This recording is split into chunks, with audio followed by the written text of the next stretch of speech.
નમસ્કાર, વાકશક્તિ ન્યૂઝમાં આપનું સ્વાગત છે। દાહોદ નગરપાલિકાએ સિટી બસને આપેલી લીલી ઝંડી મહિલા સશક્તિકરણના ભાગરૂપે કંડક્ટરની કમાન મહિલાઓના હાથમાં અપાઈ। દાહોદ શહેરમાં સ્માર્ટ સિટી અંતર્ગત દાહોદ નગરપાલિકા દ્વારા 2 સિટી બસોને લીલી ઝંડી આપી પ્રસ્થાન કરવામાં આવ્યું છે। દાહોદ શહેરમાં હવે સિટી બસ દોડશે। નજીવી ટિકિટ સાથે આ સિટી બસ દાહોદમાં દોડશે। સોમવારથી રાબેતા મુજબ સિટી બસ શરૂ થઈ જનાર છે। 60 વર્ષથી વધુ વયના વૃદ્ધ અને બહેનો માટે શરૂઆતના 5 દિવસ માટે સિટી બસ ફ્રી મુસાફરી કરી શકશે। નારી શક્તિના મહત્વના ભાગરૂપે સિટી બસમાં બંને કંડક્ટરો મહિલા કંડક્ટર રાખવામાં આવી છે। સ્ત્રી વર્ગને પ્રાધાન્ય આપવામાં આવ્યું છે। રિપોર્ટર જિગ્નેશ બારિયા। નમસ્કાર।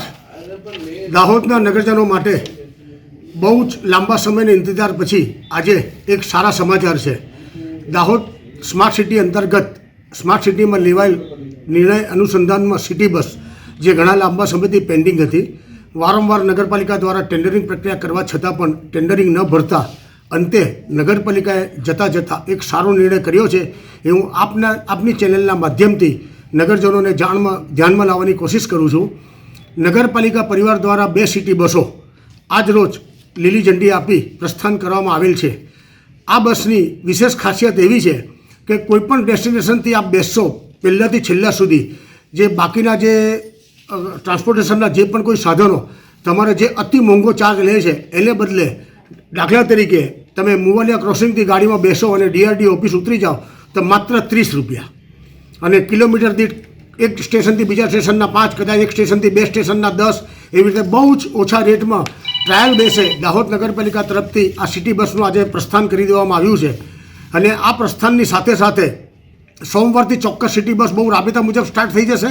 બંને બાજુના રૂટને બધી જાહેરાત અમે આપના માધ્યમથી કરીએ છીએ અને શરૂઆતના 5 દિવસ 60 વર્ષથી ઉંમરના અને બહેનો માટે ટોટલ ફ્રી બિલકુલ નિઃશુલ્ક પ્રવાસ કરવામાં આવશે।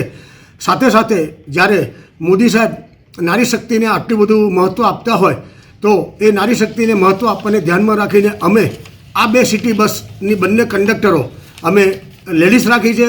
સ્ત્રી વર્ગને અમે પ્રાધાન્ય આપ્યું છે અને એનામાં પણ જો સ્ત્રી વર્ગ સાથે અંદર પેસેન્જર કે ક્યાંક કોઈક જગ્યાએ કોઈ નાની મોટી ઘટના થાય અને કોઈ વિવાદ ઊભો ન થાય તેના માટે બંને કંડક્ટરને અમે બોડી કેમેરા પણ આપેલા છે, જેના લીધે જે પણ કોઈ ઘટના ઘટશે કેમેરામાં કેદ થશે, એના પરથી ન્યાયતંત્ર કે પોલીસ ડિપાર્ટમેન્ટ યોગ્ય કાર્યવાહી કરી શકશે। આપ સૌ નગરજનોને ટીમ નગરપાલિકા તરફથી વિનંતી છે કે આપ વધુને વધુની સંખ્યામાં જો લાભ લેશો અને સિટી બસ જો અમારી સફળ થશે તો આવતા નિશ્ચિત સમય દરમિયાન આ 2 સિટી બસને બદલે અમે 4 સિટી બસ ચાલુ કરી દઈશું અને નગરજનો તરફથી જે પણ કોઈ સુધારા વધારા આવશે, ક્યાંક આયોજનમાં અમારાથી કોઈક સ્ટેશન મિસ થતું હોય, ક્યાંક કોઈક સમય મર્યાદા અમારાથી ન પાલન થતી હોય, આ જગ્યાથી પેસેન્જરો વધુ મળી શકતા એવા કોઈ પણ બિલકુલ સુચારું સજેશન આપના ચોક્કસ ધ્યાનમાં લેવામાં આવશે અને દર 15 દિવસે જ્યારે અમે આનું મોનિટરિંગ કરીશું, અમે આનું જ્યારે રિવ્યૂ લેશું ત્યારે તમારા સુધારા વધારા ચોક્કસ અમે અમલમાં મૂકીશું। ભારત માતા કી જય। હજી પણ એક વખત નગરપાલિકા પરિવાર તરફથી આપ સૌ નગરજનોને વિનંતી, આ સિટી બસનો વધુમાં વધુ લાભ લો અને સુચારુ રીતે આપની પ્રવાસ અને આપની મુસાફરી થાય એવી શુભકામના સાથે નમસ્તે।